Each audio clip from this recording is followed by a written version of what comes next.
Hi, everyone. I'm Elaine Quijano. It's good to be with you. Thanks for joining us.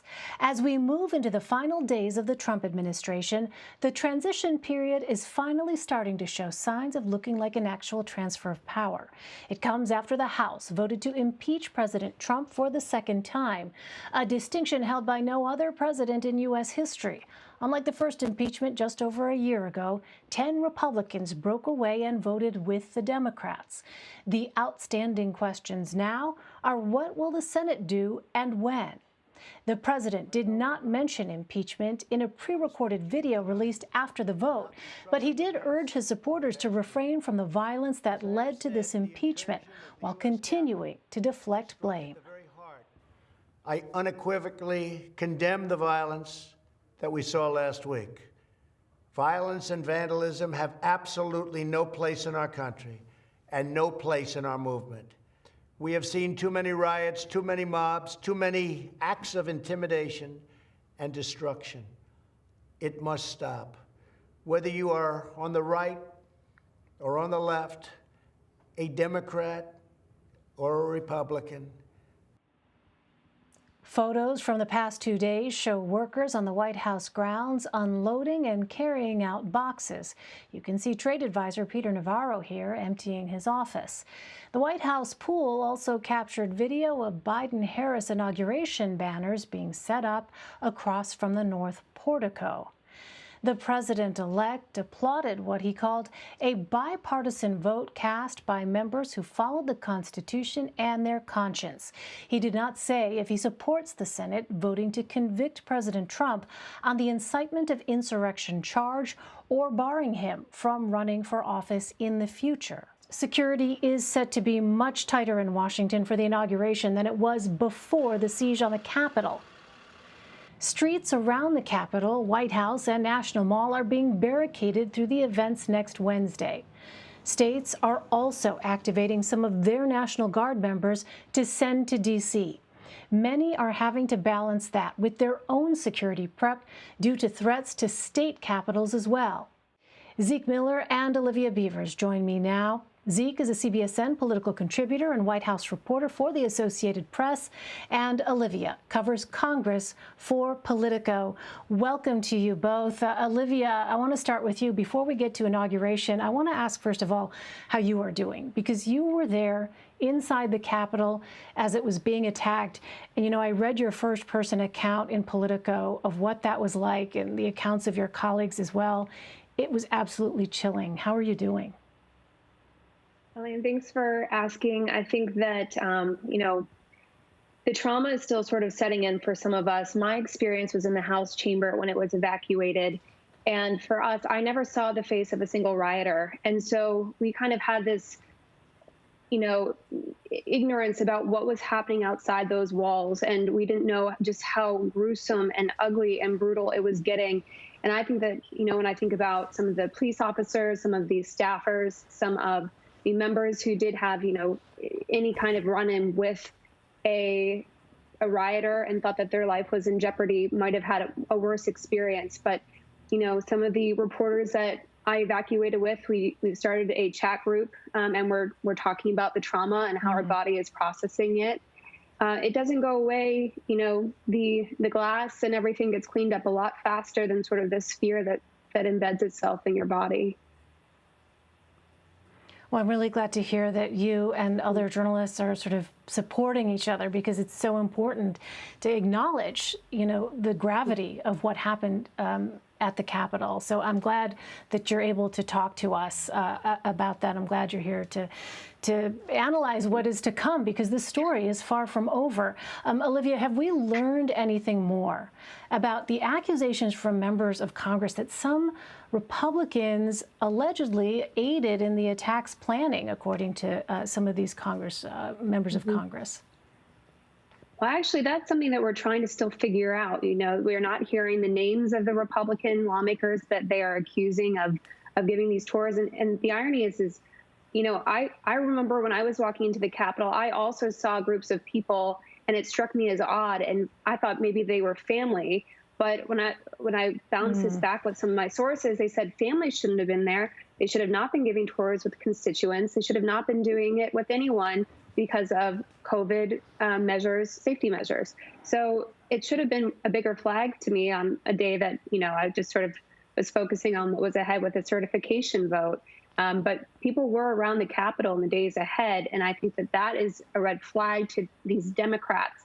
Now, that's certainly something that we want to know is who they're accusing this of, and if, there's enough cameras around the Capitol that maybe law enforcement is investigating this, but the members themselves who are making these charges are not really giving, more information to follow up on at the moment.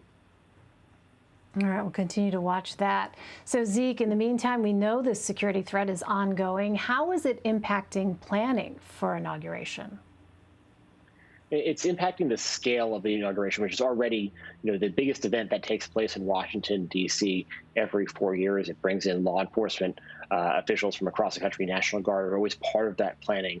But it is now not just Inauguration Day; it's Inauguration Week plus. The National Special Security event perimeter around the White House, around the Capitol, all of that was put in place more than a week early. Road restrictions. I mean, I was walking out of the White House yesterday, and it is very difficult to get around Washington. You're seeing National Guardsmen, you're seeing police, from federal police as well as local police on almost every corner around downtown. And it's going to affect the program. You're not going to see large crowds celebrating as President-elect Joe Biden is sworn in at noon on Wednesday. You're not going to see the parade, and some of that was because of the pandemic, but now also because of this security situation. The perimeters have just gotten much bigger. The security posture among all of the planners has gotten a lot more alert, and we're seeing the president-elect himself have to alter his schedule. We were told yesterday that he's no longer taking the train down to Washington from Delaware as had been planned because of the security situation. So there may also be other changes to the program in light of the events of last week. All right, I'm sure we'll hear about those changes here in the coming days. In the meantime, Olivia, the Senate now has this impeachment trial on its plate when senators reconvene the day before inauguration. What do we know about how quickly things could move, and have any Senate Republicans indicated whether they'd actually support conviction? So some Republicans have floated the idea that they are open to it, and it's, Pat Toomey, who is retiring pretty soon. It's some of the moderates who have also always been in sort of a swing vote with Republican senators like Lisa Murkowski. We're watching Susan Collins. But there's also that New York Times story that came out earlier this week, which really kind of was another earthquake to hit Washington, which is that Senate Majority Leader Mitch McConnell is not entirely ruling out the idea of voting to impeach President Trump. And he's been telling his close associates, as Politico has confirmed, that he believes that Trump committed impeachable offenses. So, it's not necessarily yes, but he says he wants to wait and see how the trial goes. And I've actually, I saw shortly before we hopped on here that other Republicans are echoing that sentiment. So Senator Richard Shelby is also saying he wants to wait and see, which to me shows that, this is completely different from the last impeachment where you had only Mitt Romney voting for one article of impeachment. And here you have groups of Republican senators saying that they're open to the idea. But we do know that the article of impeachment is not being sent over to the Senate today, but we believe it will be soon because Democrats want to make sure they don't look like they're dragging their feet for a threat that they say poses a great national security threat. But, it looks like it's going to be happening after Biden is in office, and we imagine it will happen pretty soon after. So that might also run into a conflict with some of the policy agendas that the Biden administration is going to try to pass. Yeah, I imagine so. Zeke, what do we know about how President Trump is spending, his final days in office here, apart from what we know is some handing out of medals? Is there much information about what he's actually doing in these final days? Usually the most reliable window into what the president was thinking and doing was his Twitter feed, and he's not on that anymore in light of his behavior last week of expressing sympathy and support for the people who carried out that violent insurrection at the Capitol. He was kicked off of all the major social media platforms. So it's gotten a lot harder, more difficult to understand what he's thinking and what he's doing. That said, the circle around him has gotten much smaller. We are told that he's stewing about the second impeachment. He is upset that more of his allies have not defended him in that. We've seen a lot more license on the part of Republicans to try to distance themselves from the president. His grip on the party, which a week and a half ago seemed so strong that he was the leading contender for 2024, is now potentially, a week or two away from not being able to hold federal office again if the Senate were to convict. So his standing has changed, and he's struggling to come to grips with that as he's in a period of transition for himself. He's going to become a private citizen once again on Wednesday at noon, but also the prospect of his political fortune have changed so much. It is a very small circle of aides around him that are trying to console him essentially at this period, as he is, we're told, fairly angry at what has transpired and the position he now finds himself in. And Zeke, have you heard anything about when he... Go ahead, Olivia, please, Olivia. I just wanted to touch on a part that Zeke brought up. In my conversations with Republicans who work in politics, there is a really strong anger for how the president has handled this, so much so that some people who have been pro-Trump from day one are saying, I'm burning my MAGA hats, as one source told me. The others are just furious, and they're trying to decide how to proceed with this anger that they feel the president not only let them down, but that maybe their silence for the past few years of just kind of swallowing some of the president's dangerous rhetoric or decisions is now something of a burden that they have to bear after last week's events.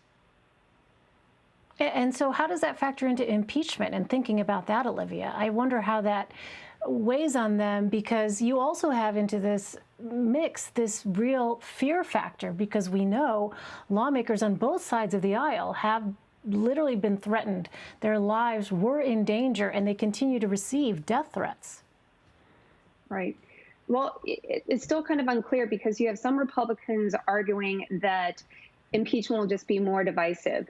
But some of the Republicans that I talked to, especially some on a staff level, are even threatening to quit if their bosses do not support impeachment. That's how divided some of these staffers and their bosses are becoming. In addition to staffers who have just quit working for offices over those who didn't, vote to certify the election. So you're seeing kind of the staff uprising, which is just a whole other layer of what's happening. But there is still, the senators still are trying to decide what step is best for them, maybe for, their political careers, which always factors into it, whether or not they're going to say that it does, or if they really think that this is someone that they need to clean out from their party. Some of the, polls that we've seen is that President Trump's, even after all of this, he still has somewhat of a strong support. There was a Politico poll where he had 40% and Mike Pence had 18%. So, all of these factors are weighing in, I'm sure, to some of these senators' decisions. Yeah, I would imagine so. Well, Zeke Miller and Olivia Beavers, I want to thank you and really all of those folks, those journalists covering Washington during this incredibly difficult time. It is so important to bear witness, and I thank you so much for helping us to navigate through these really tough times that we're having. Thank you.